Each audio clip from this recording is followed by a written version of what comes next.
je ne parle pas de protectionnisme, mais au moins pour protéger nos industries naissantes. Qui sont inexistantes du reste. Exactement. Nous voulons que la diplomatie soit tournée vers l'économie. C'est ce que nous voulons. Qu'à chaque fois qu'on envoie des diplomates à l'extérieur, que ces diplomates puissent non seulement formuler des solutions pour nos propres problèmes, mais qu'ils puissent d'abord mieux comprendre nos propres problèmes. C'est ce qui est très très important. C'est pourquoi la diplomatie ne peut plus être une diplomatie de politiciens. C'est d'où la nécessité pour nous de formuler des politiques de diplomatie très pertinentes, mais aussi très modernes. Voilà. Au niveau régional, vous avez parlé de l'Union économique et monétaire ouest-africaine, mais il y a également d'autres organismes, d'autres organisations sous-régionales. Quel bilan vous faites de ces organisations? Je peux dire que la CEDEAO, c'est la communauté la mieux avancée en Afrique. Mais ce que nous sommes... En général, ça marche bien en Afrique de l'Ouest. Ça marche vraiment bien. Il faut mieux que dans le reste. Bien que dans le reste. Mieux qu'en Afrique centrale. Tout à fait. Même l'Afrique australe. Ce que nous pouvons faire, nous devons encourager les leaders africains, les faire comprendre que l'indépendance, ce n'est pas seulement le drapeau et l'hymne national. L'indépendance, c'est la libération du citoyen togolais, du citoyen camerounais, du citoyen malien. Que le citoyen malien puisse avoir accès à la santé, qu'il puisse avoir accès à la connaissance, à l'éducation, l'accès au capital et à la propriété, qu'il puisse vivre dans une société où on parle d'un état de droit et d'une justice sociale. Parce que pour vous, aujourd'hui, quand on prend le cas du Mali, pour vous, vous estimez que ces droits-là du citoyen ne sont pas respectés? En majorité, comme je vous l'ai dit, aujourd'hui, si on regarde notre pays a choisi de faire son chemin. Au niveau de la gouvernance, le Mali est quand même cité parmi les exemples du continent. Tout à fait. Mais quand on vit au Mali et qu'on traverse les brousses du Mali, on voit qu'il y a beaucoup à faire.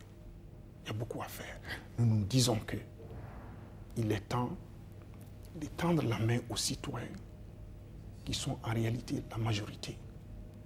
Et c'est ces citoyens qui vont faire le Mali de demain. Quand on a plus de 90% des citoyens laissés en arrière, on ne peut pas parler de bonne politique de gouvernance. Il ne faut pas qu'on se leurre. On ne l'a pas. On doit gérer nos pays pour nous-mêmes d'abord et non pour l'opinion internationale. Alors, Cheikh Boukadri Traoré, quand, à 1 an de l'élection présidentielle, on décide de lancer une formation politique, ce n'est pas avec l'ambition de gagner l'élection de mars 2012, mais c'est plutôt avec le souhait de peser demain sur l'échiquier politique. Alors, que représente aujourd'hui la convergence africaine pour le renouveau? Combien d'adhérents a-t-elle depuis sa création il y a 4 mois? Moi, ce que je vous dis d'abord, je m'excuse, la convergence africaine pour le renouveau va aux élections pour gagner. Ça fait 1 an que nous avons cette concertation et conversation avec les Maliens. Aujourd'hui, nous sommes dans 47 cercles du Mali. Il y a 49 cercles. Nous allons faire Kouroukan Fouga, nous allons faire notre congrès constitutif. Le peuple malien est derrière la convergence africaine. Nous avons décidé aussi de faire des Maliens de l'extérieur notre force de frappe. Et aujourd'hui, nous sommes le seul parti au Mali qui a plus de 10 bureaux aux États-Unis. Aujourd'hui, aucun parti malien ne peut dire qu'il est mieux implanté que la convergence africaine pour le nouveau en France et en Europe. Malgré la jeunesse du parti. Malgré la jeunesse du parti. Alors, mais quand on est le fils de Moussa Traoré, qui a été le second président du Mali, et qu'on décide de faire de la politique, on part tout de même avec un sérieux handicap. Bon, écoutez, je dis d'abord toujours aux gens qui, primo, moi je suis très fier d'être le fils de mon père. Cependant, mon père a fait son chemin. Cheikh Boukadri Traoré a ses convictions avec ses camarades, ses concitoyens. Nous avons choisi un chemin qui est différent de tous les chemins depuis l'indépendance jusqu'à aujourd'hui. Les Maliens me connaissent. Ils m'ont vu actif au Mali depuis 1979, quand j'étais au lycée, jusqu'à aujourd'hui. Et tout le monde sait que j'ai mes convictions, qui sont très très différentes de politique de mon père.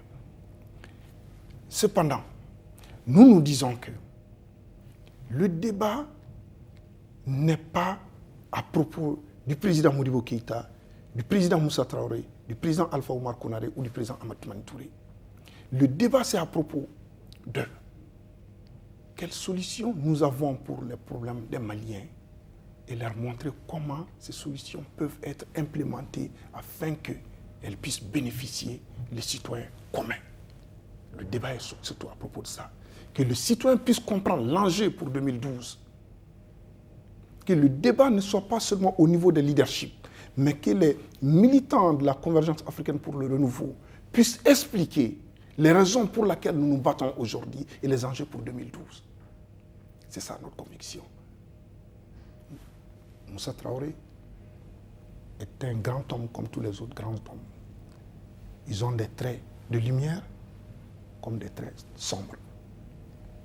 Justement, dans 20 ans après son départ, quel bilan faites-vous de la gestion à la tête du Mali?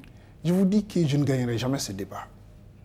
Et quand je vais parler, on va dire que oui, c'est le fils de Moussa. Et quand je vais critiquer, c'est mes pères et ses compagnons qui vont dire, nous avons toujours su qu'il n'était pas avec nous. Vous comprenez? Donc je ne gagnerai jamais ce débat parce que je n'ai jamais été un militant du parti de mon père, ou bien même du MPR qui se réclame de lui. C'est pourquoi je dis aux gens que l'héritage politique de Moussa Traoré appartient à tout le monde. À ses amis, à ses parents, à ses ennemis comme à ses adversaires politiques. Tu prends, tu en fais ce que tu veux. Choguel Maïga a démontré cela au Mali. Mais comme moi, je n'ai jamais été militant du parti de mon père, donc je prends toujours mes distances en ce qui concerne mes pensées, mes réflexions sur la politique de Moussa Traoré. Et c'est tout à fait normal. Sur son bilan. Sur son bilan. Et c'est tout à fait normal, parce que je ne gagnerai jamais ces débats. Mais ce qui est sûr, j'ai dit qu'il est temps qu'on respecte tous les leaders du Mali. Du président Modibo au président Ahmed Toumani Touré. Un peuple qui ne respecte pas ses leaders ne pourra jamais aller en avant. Quel que soit le bilan de ces leaders, on a du respect.